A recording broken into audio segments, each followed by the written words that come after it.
కాలేజీలోకి gents ఎలా రాగలిగారు, అసలు ఎలా పట్టగలిగారు? అన్న కెమెరాలు వాష్రూమ్స్ లో కెమెరాలు పెట్టారన్న, అది ఒక్క కెమెరానే దొరికింది ప్రస్తుతానికి అయితే. అది ఇంట్రాగేషన్ కూడా మాకు కరెక్ట్ వేలో జరగట్లా, ఏది ట్రాన్స్పరెంట్ లో జరగట్లా. వీడియోలు బయటకు వచ్చినా కానీ ఎంతవరకు వెళ్ళియో ఎంతవరకు చేరినాయో తెలియదు మాకు. దాంతోపాటు ఎంతమంది ప్రొటెస్ట్ చేయడానికి కారణం ఇవాళ కాలేజ్ హాలిడే ఎందుకు ఇచ్చారో కనీసం అది కూడా తెలియదు. అసలు మా కాలేజ్ హాలిడే వస్తాం కాగలం, అలాంటిది వాళ్ళు ఆన్లైన్ క్లాస్ పెట్టారు, ఎప్పుడు పెట్టలే ఇలాంటిది.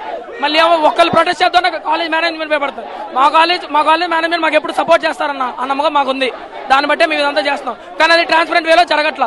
ప్లస్ ఒక అమ్మాయి మాకు లోపల నుంచి పోలీస్ మేనేజ్మెంట్ కానీ కాలేజ్ మేనేజ్మెంట్ కానీ అందరిని ఇబ్బంది పెడుతున్నారంట. మాకు వీడియోలు వచ్చినాయి, సూసైడ్ చేసుకుంటాను అది కావాలని నేను మీకు అందుకు వెళ్ళాను.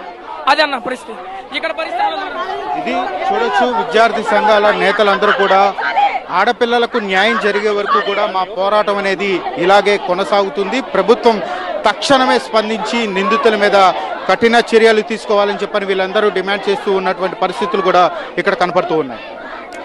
రైట్, మనం చూస్తున్నాం ఒక్కసారిగా ఉద్రిక్తంగా మారిపోయింది గుడ్లవల్లేరు కాలేజ్ ఇంజనీరింగ్ కాలేజ్ దగ్గర.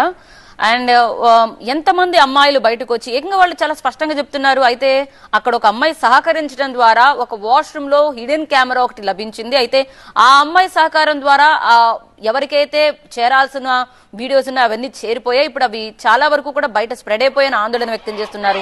జస్టిస్ కావాలని డిమాండ్ చేస్తున్న విద్యార్థినుల్ని మనం చూస్తున్నాం. ఏపీ సీఎం చంద్రబాబు నాయుడు ఈ ఘటనపై సీరియస్ అయ్యారు. వెంటనే అక్కడ అధికారులను కూడా వెళ్లాలని ఆదేశించారు. తదుపరి యాక్షన్ ఎలా ఉండబోతుందో మనం చూడాలి. పోలీసులు కూడా ఎవరైతే అనుమానిస్తున్నారో వారిని అదుపులోకి తీసుకుని ప్రశ్నిస్తున్నారు. నిజంగానే వీళ్ళ ఆరోపణలు గనక నిజమని ప్రూవ్ అయితే ఆధారాలతో సహా వాళ్ళు చెప్తున్నారు కాబట్టి నిజాలు బయటకు వస్తే అమ్మాయిలకు సంబంధించిన కాలేజీల్లోనే ఇప్పుడు కాలేజ్ హాస్టల్లోనే ఇప్పుడు నిజంగానే అనుమానించాల్సిన పరిస్థితులు కనిపిస్తున్నాయి.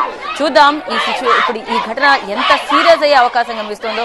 మాక్సిమం ఇప్పుడు కాలేజ్ కూడా మొత్తం అందులో ఉన్న అమ్మాయిలందరూ కూడా బహిష్కరిస్తూ వాళ్ళంతా బయటకు వచ్చి నినాదాలు చేస్తున్న దృశ్యం మనకు కనిపిస్తుంది. వీరికి సపోర్ట్ గా విద్యార్థి సంఘాలు కూడా అక్కడికి చేరుకున్నాయి.